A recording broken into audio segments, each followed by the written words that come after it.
Hi, today I'm for the Motorola Moto G32 and I'll show you how to activate Quick Launch on this device.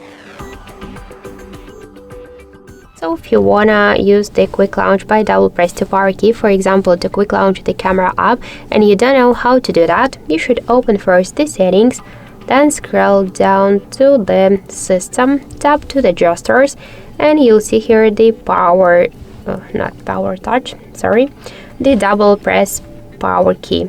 Now we have selected, for example, none or launch assistant, so you should switch to launch the camera, and now by double press the power key button we could see that the camera app successfully activated.